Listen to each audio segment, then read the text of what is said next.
My name's Christel. I'm one of the careers consultants from the Professional Development Centre here at Brunel. Many thanks for listening to this short video that hopes to give you some tips on how to write effective supporting statements for job applications. Okay, the purpose of the supporting statement is to demonstrate your enthusiasm for the post that you're applying for, to outline your rationale for applying, and maybe most importantly, to answer the question, why should they hire you?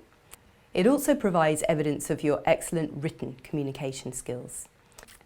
It's really important to research the employer before you start typing your statement. Some of the links here may be useful for you. Please do make an appointment with your careers consultant to get some subject-specific help. So how can you provide evidence that you have the skills the employers are looking for? Well, you can draw on a range of experiences from your life. Of course, your course will have provided you with plenty of opportunities, including your final year project. But also Brunel volunteers, any kind of volunteering, any kind of part-time job that you've had, and extracurricular. So the picture here is of sport, but it could be of performing arts or anything at all. An activity that you've done with other people. And of course that includes society membership at Brunel. It's really important to market yourself effectively. So with the job description in front of you, read through it and decide for yourself what your unique selling points are for that particular role. Think about what differentiates you from the competition. Consider who else might be applying. If there are other people in the final year of a course similar to yours, ask yourself what you have that those other applicants might not. So really think who else is applying. What could they offer? What makes you stand out from them? Now, this could be that you have greater depth of expertise in an area of work because you've done some volunteering, an internship, a placement at a similar employer before. But it could also be that you've attended or helped out at conferences, or you've done an FYP, a final year project, a dissertation linked to that area of work. Okay, now like any good story, your statement needs a clear beginning, middle and end. So in your opening paragraph, you need to introduce the job that you're applying for and a bit of brief background about who you are. So you can include here relevant placement, internship, volunteering information, anything at all that is your USP, your unique selling point for this role. I'd like you to mention it in the first paragraph. A recruiter may have 100 or more of these statements to read to shortlist. And if every single first paragraph is saying the same thing, namely the course the person's studying, the fact they're coming towards the end of their degree, it can become a little dull to read. But if you include information about your unique selling point straight away, you're going to immediately stand out from the crowd. You can then provide more information further down. Okay, now the middle section is where the majority of your paragraphs are used to evidence how you meet all of the essential and hopefully some of the desirable criteria for the job that you've applied for. So this is where you go back to the job description, find the person specification and document the experience that you have that links to those skills. In the final section, try to end on a really positive note. There's something about the power of three. Sum up just reminding the reader of your three main reasons for applying for the role, what would make you good at the job, but also include your knowledge about the organisation. Why is it you particularly want to work for them, and how does that fit into your career plans? Okay, so this is an example of a person specification that comes at the end of a job description. This is for a health and social care role, graduate role. But if you have a look at the skills and abilities there in the second column, you'll notice that those could really apply to any graduate role. IT skills, communication, ability to plan, prioritise, etc.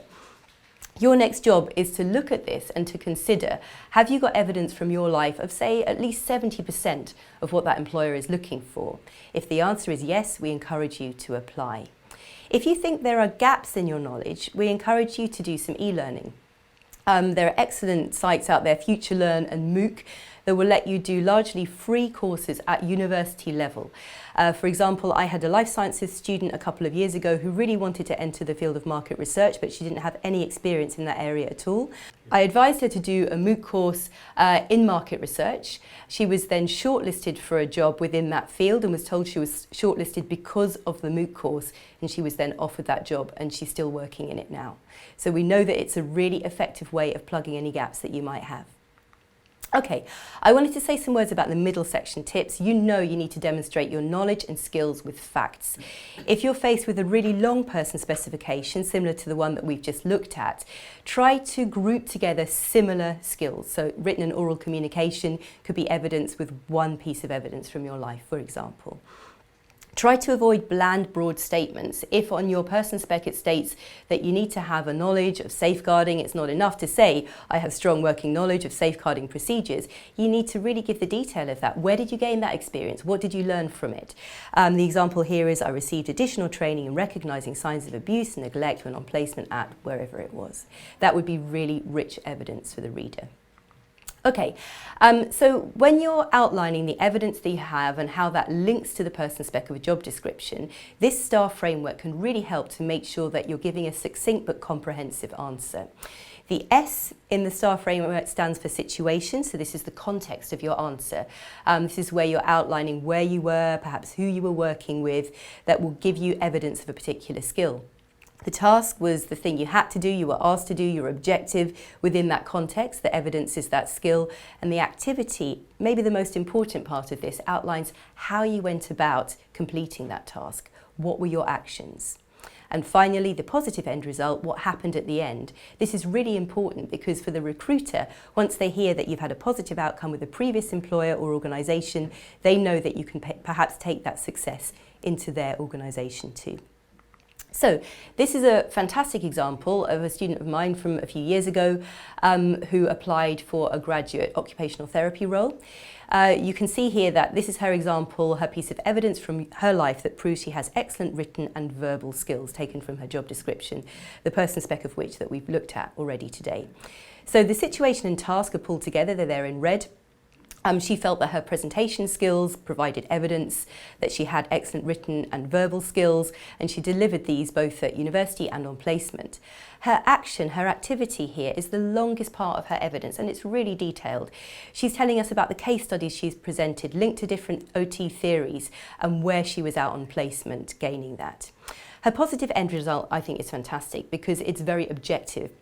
She doesn't just say at the end, yep, that was great, the presentations went really well. She's saying objectively somebody else gave me the feedback to let me know that the quality of my slides, so my written communication, was as good as my verbal delivery. So that definitely ticks the excellent written and verbal skills box for the recruiter.